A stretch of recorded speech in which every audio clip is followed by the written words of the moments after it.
Good મોર learning. કેમ છો મારા વાલા વિદ્યાર્થી મિત્રો? દોસ્તો, આજે 11મા ધોરણનો સૌથી આઈએમપી પ્રશ્ન, એવું કહેવાય કે સૌથી વધારે જે પ્રશ્ન પૂછાઈ ગયો છે, જેનું નામ છે બર્નોલીનું સમીકરણ. આમ જોવા જઈએ તો ઘણા બધા પેપરમાં 4 થી 5 માર્ક્સમાં આ થિયરી આવે છે. આ એટલો આઈએમપી ટોપિક છે, ક્યાં તો આની થિયરી પૂછાય, ક્યાં તો આનો દાખલો અને આનો એમસીક્યુ તમે નીટ જેડબલઈની એક્ઝામમાં અવશ્ય જોવા મળશે. બહુ જ અગત્યનો કન્સેપ્ટ છે. આપણે સમજીએ બર્નોલી સમીકરણ એટલે શું. એને શીખવા માટે બેટા આજે જે થિયરી સ્ટાર્ટ કરવા જઈ રહ્યા છીએ એની અંદર આપણે એક વહન નળી વિચારી લઈએ. ચલો, આકૃતિ થોડીક તમને સમજાય રીતે હું પ્રોપર દોરું છું અને ટ્રાય એવું કરો કે આ તમે શું દોર્યું છે સમજી શકો. ચલો, સૌથી પહેલા આપણે એક વહન નળી બનાવી કાઢી. જે જમીન અહીંયા છે, જમીનથી કેટલી ઊંચાઈએ, તો બેટા શબ્દોને સમજજો. આ પહેલો ભાગ છે, આ બીજો ભાગ છે. અહીં થિયરી ગોખતા નહીં. થિયરીને સમજવા માટે તમારે એના નામકરણ કરવા પડશે. નામકરણ મતલબ ક્યાં શું રહેલું છે એ સમજાવવાનું છે. એટલે કે કોની માટે કેટલી ઊંચાઈ, ઊંડાઈ, એનો કંઈક ઉલ્લેખ તમારે કરવો પડશે. તૈયાર થઈ જઈએ છે હાઈટ પ્રમાણે નામ. ચલો, એક એ બિંદુથી આપણે બી બિંદુની સફર વિચારીએ. એટલે કે આટલો વિસ્તાર હું હાઇલાઇટ કરું છું. આ જે વિસ્તાર છે એમાં પ્રવાહી પસાર થવાનું. તમે જોઈ શકો છો બેટા કે મેં બંને જગ્યાએ અહીંયા ક્ષેત્રફળ A1 ધારું, અહીંયા ક્ષેત્રફળ A2. જ્યારે પ્રવાહી પસાર થતું હશે ત્યારે અહીંયા વેગ V1, અહીંયા વેગ V2. ઊંચાઈની વાત કરવા જઈએ એટલે આપણા મગજમાં ઊંચાઈ એકદમ સરસ ક્લિયર થઈ જાય. એટલે આની હાઈટ H1, આની હાઈટ H2. યસ સર, આ થિયરી બહુ જ મસ્ત ભણવી છે. એટલે પહેલા નંબરિયા પાડી દીધા કોની માટે શું. વાત એવી થાય કે સર તમે હમણાં જે વસ્તુ અમને ધારીને કીધી કે સર આટલો જે વિસ્તાર છે એ કેટલું, તો યાદ કરો વેગ બરાબર અંતર ભાગ્યા સમય. રિપીટ, વેગ બરાબર અંતર ભાગ્યા સમય. તો આના ઉપરથી અંતર બરાબર આ જે અંતર છે ડેલ્ટા એક્સ લખું છું. તો અંતર બરાબર વેગ ગુણ્યા સમય. તો ડેલ્ટા ટી સમયમાં વી જેટલા વેગથી ગતિ કરીને તરત એ થી બી અથવા બી થી એ સુધી પહોંચે છે. તો સ્થાનાંતર શોધવું હતું. તો સ્થાનાંતર બરાબર વેગ ગુણ્યા સમય. સ્થાનાંતર બરાબર વેગ ગુણ્યા સમય. તો આપણા માઇન્ડમાં વેગ V1, કારણ કે આપણે V1 કીધું છે.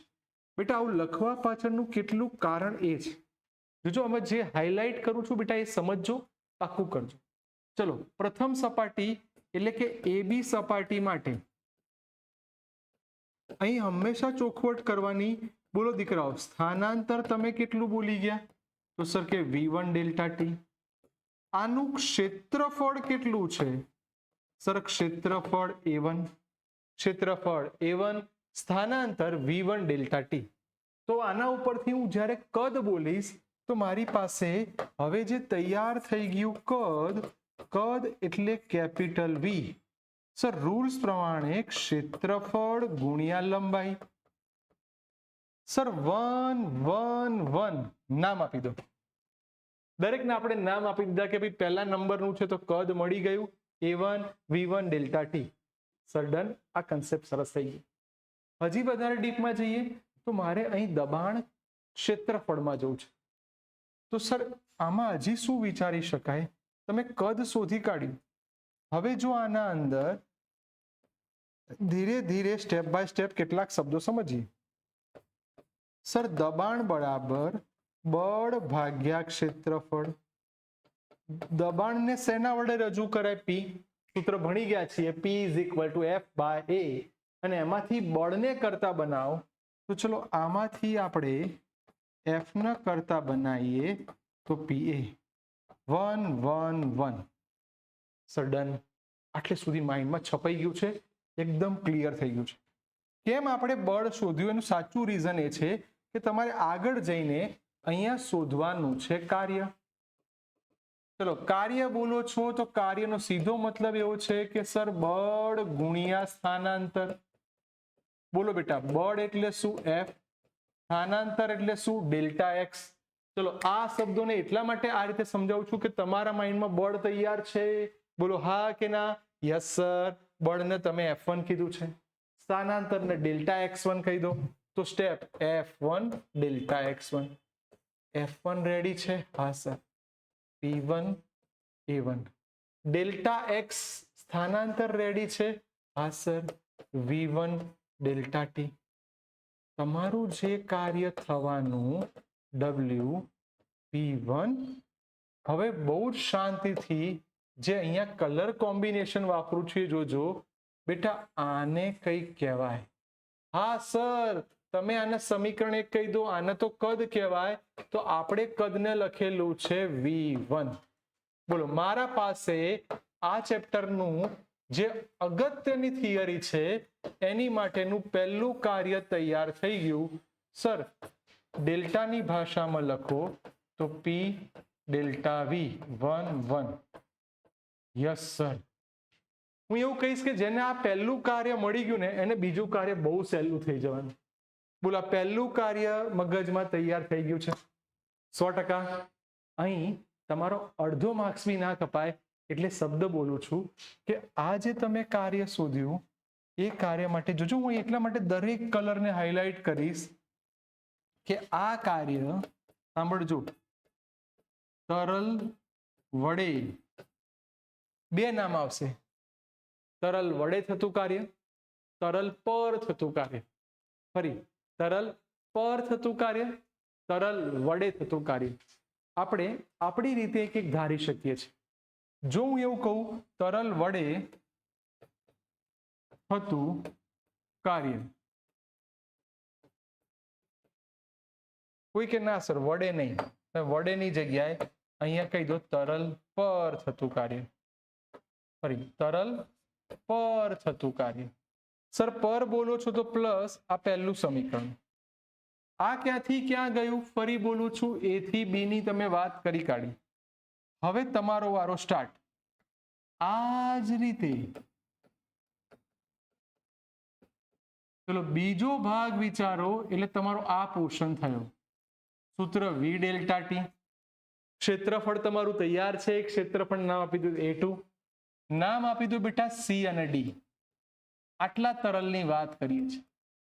જો એરો આમ બતાવે એનો મતલબ નહીં કે આ દિશામાં જાય છે, મારે આટલો ભાગ સમજવો છે. સડન આ જ રીતે આ બધા સ્ટેપ જો હું ફરીવાર લખવાની મહેનત કરીશ તો આ બધું લખવા જવું. તમારો વારો, થોડી સ્પીડમાં લખાવજો. બોલો, સ્થાનાંતર શું લખાશે? V delta T. કયા નંબરનું છે? બીજા નંબરનું એટલે 2. સડન તમે અહીંયા જે જગ્યાએ છો એનું ક્ષેત્રફળ કેટલું છે? A2. સર, ક્ષેત્રફળ બી તૈયાર. તો હવે ડાયરેક્ટ બધી વાર મજૂરી શું કામ કરવી? તમે ડાયરેક્ટ દબાણના સૂત્ર પર પહોંચી જાઓ. બોલો બેટા, દબાણ P is equal to force by area 2 2 2. તો F2 બરાબર P2 A2. સર, આમાં જેવું બળ મળ્યું મળી ગયું. હવે જાઓ કાર્યમાં. ચલો શબ્દ રેડી રાખજો.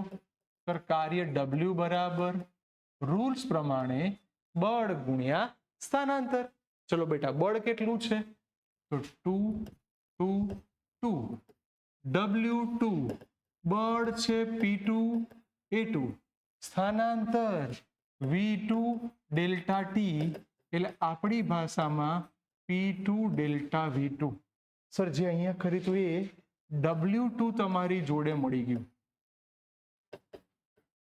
સર, જેવું પહેલું કર્યું ને એવું સીધું બીજું મળી ગયું. એટલામાં આપણા કોઈ સરસ હોશિયાર વિદ્યાર્થી આવ્યો, એને બહુ જ ભાર દઈને કીધું કે જેના કારણે થિયરી આખી બદલાઈ ગઈ. સસ્પેન્સ એ નીકળ્યું કે હવે એને વાત એવી કરી, સર તમે આમાં તરલ વડે લખેલું, અહીં હું બોલું છું તરલ પર થતું કાર્ય.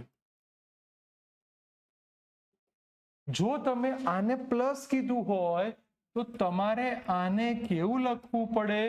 માઇનસ. તમારા માઇન્ડમાં આટલું ક્લિયર કરી દો કે બંનેના કન્સેપ્ટ ડિફરન્ટ છે.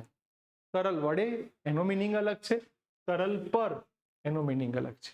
ચલો, તો હવે હું એવું કહીશ કે જો મારે પરિણામી કાર્ય શોધવું હોય તો તો ચલો બેટા પરિણામી કાર્ય W બરાબર W1 plus W2. W as it is, W1 ને P1 ડેલ્ટા V. બેટા કદ છે ને સરખું જ થવાનું, તો V1 V2 આપણે નહીં લખીએ delta V, minus P2 delta V. W as it is, delta V common, શું લખાશે P1 માઇનસ P2. બેટા જેના ઉપર આ થિયરી હાઇલાઇટ થવાની છે એવા મેઇન સમીકરણમાં જવું તો આ આપણી માટે પહેલું કાર્યનું મેઇન સમીકરણ થઈ ગયું. સર ડન, મસ્ત થિયરીમાં પહેલાનું કાર્ય આ ભાગનું, બીજાનું કાર્ય આ ભાગનું, અને પરિણામી કાર્યની સ્ટોરી પૂરી. હવે અહીં જગ્યા રાખું છું ને એક બહુ સરસ શબ્દ લખું છું કે સર આપણે અત્યાર સુધી કાર્ય ઉર્જા પ્રમેય ભણી ગયા કે કાર્ય ઉર્જા પ્રમેય પ્રમાણે W બરાબર ડેલ્ટા કે પ્લસ ડેલ્ટા યુ. બોલો W બરાબર ડેલ્ટા કે પ્લસ ડેલ્ટા ક્યુ. ડેલ્ટા કે એટલે ગતિ ઉર્જામાં થતો ફેરફાર અને ડેલ્ટા યુ એટલે સ્થિતિ ઉર્જામાં થતો ફેરફાર. આ બંનેને શોધવા પડશે. તો સર આની માટે અહીં દળ શોધી કાઢો. સર આમાં દળ મળી જાય ખરું? હા. તો યાદ કરાવું, ઘનતા બરાબર દળ ભાગ્યા કદ હતું, તો દળ બરાબર ઘનતા ગુણ્યા કદ લખાય. હા સર, રેડી. દળની વાત કરીએ છીએ, સૂક્ષ્મ દળ બોલું છું તો સૂક્ષ્મ દળ ડેલ્ટા એમ, ઘનતા એટલે રો. સર કદને તો તમે ડેલ્ટા વી કીધું જ છે. હજી નાની ભૂલ ના થાય તો ચોખવટ કરી દો, ડેલ્ટા V1 બરાબર ડેલ્ટા V2 બરાબર ડેલ્ટા V. યસ સર, દળ મને મળી ગયું છે અને આ દળનો ઉપયોગ કરીને આપણે બધી વસ્તુ શોધવી છે. તો તૈયાર થઈ જઈએ પહેલા ગતિ ઉર્જા. ચલો ગતિ ઉર્જા એટલે ડેલ્ટા કે half M V2 square minus half M V1 square. યાદ કરો ગતિ ઉર્જા, અંતિમ ગતિ ઉર્જા માઇનસ પ્રારંભિક ગતિ ઉર્જા. ચલો દીકરાઓ, બંનેમાંથી half M common, V2 square minus V1 square. Clear દેખાઈ ગયું? ડન. એમ તમારી જોડે તૈયાર છે. આ એમની એન્ટ્રી લાવી દો. ચલો હવે તમારું સમીકરણ વ્હાઇટ માર્કર થી લખું છું જે તમારા કામમાં આવશે. ડેલ્ટા કે બરાબર half V2 square minus V1 square. બોલો બેટા, એમની જગ્યાએ rho delta V. Yes sir. જો આ આપણું મેઇન સમીકરણ અહીંયા મૂકીશું. રેડી. આ આપણું મેઇન સમીકરણ અહીંયા મૂકીશું. એટલે આને બી હું મેઇન સમીકરણ જ લખીશ. આને મેઇન 1 કીધેલું, આને મેઇન 2 કહીશ. મારું કામ થઈ ગયું બેટા. મેં કાર્ય તમને બહુ સરસ શીખવાડ્યું, ગતિ ઉર્જા સરસ શીખવાડી. હવે તમારો વારો, તમારે સ્થિતિ ઉર્જા કહેવાની છે. તો દીકરાઓ ચલો તૈયાર થઈ જઈએ. માર્કર એક સરસ વાપરીએ જે બોર્ડ ઉપર પર્પલ શેડમાં જતા રહી. ચલો હવે તમારો વારો. સ્થિતિ ઉર્જા તમારે કહેવાની. બોલો, સ્થિતિ ઉર્જા એટલે U બરાબર mgh. ગુરુત્વીય સ્થિતિ ઉર્જા U બરાબર mgh. બે વસ્તુ છે તો H2 mgh1. બેટા ડેલ્ટા U લખીએ છીએ, બંનેમાંથી mg common, H2 minus H1. Delta M ની જગ્યાએ દીકરાઓ શું તૈયાર થઈ ગયું છે? રો ડેલ્ટા વી રેડી છે. તો rho delta V G bracket H2 minus H1. Yes sir. આને બી તમે સમીકરણ નંબર 3 કહી દો. હા, આટલી સરસ મહેનત આપણે કેમ કરી રહ્યા છીએ દીકરાઓ? હું આ બધી વસ્તુ એક જ સ્ક્રીનમાં લાવવાનો ટ્રાય એટલે કરું છું કે રિવિઝનમાં તમને ફાયદો થાય. તો હવે મને કહી દો, મારી પાસે કાર્ય તૈયાર? Yes sir. ગતિ ઉર્જા તૈયાર? Yes sir. સ્થિતિ ઉર્જા તૈયાર? Yes sir. આ બધાને આપણા મેઇન માણસમાં મૂકી દો. તો સમીકરણ 1, 2 અને 3 ને ક્યાં મૂકવાનું છે? આપણે મેઇન સમીકરણમાં. ચલો મેઇન સમીકરણ મૂકવા તૈયાર થઈ જાય. W ની જગ્યાએ કિંમત તૈયાર છે. અહીંયા લખી દઈએ છે P1 minus P2 into delta V. Sir done. Delta કે આવી રહ્યું half rho delta V V2 square minus V1 square plus rho delta V G H2 minus H1. Done sir. સમીકરણ લખ્યું. પહેલા કેટલા પદ ઉડી જાય છે ને એ મને કહી દો. ચલો કેટલા પદ આપણા ઉડી ગયા.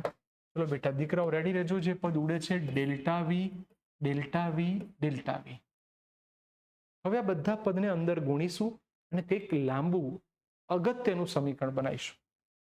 ચલો રેડી થઈ જઈએ. સોરી, વ્હાઇટ માર્કરમાં જ આને સેપરેટ કરજો. P1 minus P2 half rho V2 square minus half rho V1 square rho G H2 minus rho G H1. હવે 1 1 વાળા એક બાજુ 2 2 વાળા એક બાજુ કરી દઈએ તો વચ્ચે ઇક્વલ ટુ બોલો P1 માઇનસ P2 આ સાઈડ માઇનસ છે તો આમ લાવી દો હાફ રો V1 સ્ક્વેર. આ તો અહીંયા જ છે half rho V2 square minus છે આમ લાવી દો રો જી H1 અહીંયા plus row G H2. Yes sir. Bernoulli સમીકરણની રજૂઆત થઈ ગઈ. પહેલું પદ બરાબર બીજું પદ. તો આને વ્યાપક રીતે લખવા જાઓ. વ્યાપક રીતે શું લખાશે? P પ્લસ હાફ રો વી સ્ક્વેર પ્લસ રો જી વાય બરાબર અચળ. સર ડન છે. મારા મગજમાં એકદમ પરફેક્ટલી આ સમીકરણ તૈયાર થઈ ગયું. P પ્લસ હાફ રો વી સ્ક્વેર પ્લસ રો જી વાય બરાબર અચળ. ફરી બેટા P પ્લસ હાફ રો વી સ્ક્વેર પ્લસ રો જી વાય બરાબર. આ એવું સૂત્ર મળ્યું છે. દરેક થિયરી એવી થિયરી જોવું કે બહુ બધા ન્યુમેરિકલ્સ MCQ આના ઉપર છે. સર હજી આ ટેક્સ્ટ બુક પતી જાય પણ હજી થોડું ડીપમાં લઈ જઈએ તો P છે ને આ P લખું છું હાફ રો વી સ્ક્વેર લખું છું રો જી વાય લખું છું. હું એક કામ કરું સર એક શબ્દમાં જવું છે તો આખા પદને રોજી વડે ભાગી નાખીએ છીએ. ચલો આખા પદને રોજી વડે ભાગતા ચલો આખા પદને રોજી વડે ભાગતા આ બધાને રોજી વડે ભાગીએ છીએ. કેમ ભાગ્યા? કારણ કે કંઈક સમીકરણ મળશે અને એટલું અગત્યનું સમીકરણ મળશે. સર આ તો કઈ ઉડ્યું જ નહીં. P સ્ક્વેર બાય રોજી રાઉન્ડ કરી દો. રો રો ઉડી ગયું. V square by 2G round કરી દો. ત્રીજું રોજી રોજી ઉડી ગયું એકલું વાય. આ ત્રણે જે પદ મળ્યા ને એ એટલા ઉપયોગી છે કે જે નીટ JEE વારંવાર આવે છે. P સ્ક્વેર બાય 2G એને કહેવાશે પ્રેશર હેડ. શું કહેવાશે બેટા એને? Pressure head. V square by 2G જેને કહેવાશે વેલોસિટી હેડ. Y જેને કહેવાશે એલિવેશન હેડ. એલિવેશન હેડ. બેટા દીકરાઓ મારી પર્સનલી એવી ઈચ્છા કે તમે આ ત્રણેય વસ્તુને નીટ JEE જેવી એક્ઝામમાં ક્યાંક ધ્યાનથી જોશો. ડન. તો આ બધી એવી વસ્તુ જે નીટ JEE જેવી એક્ઝામમાં વારંવાર પૂછાય છે. આની સાથે જોવા જઈએ તો આ તો તમે ઓળખો છો દબાણ જ કહેવાય. હાફ રો વી સ્ક્વેર છે જેને એવું કહેવાય એકમ કદ દીઠ ગતિ ઉર્જા. એટલે તમને આવો બી MCQ પૂછી દે. આ જે છે રોજી H એને શું કહેવાય? એકમ કદ દીઠ સ્થિતિ ઉર્જા.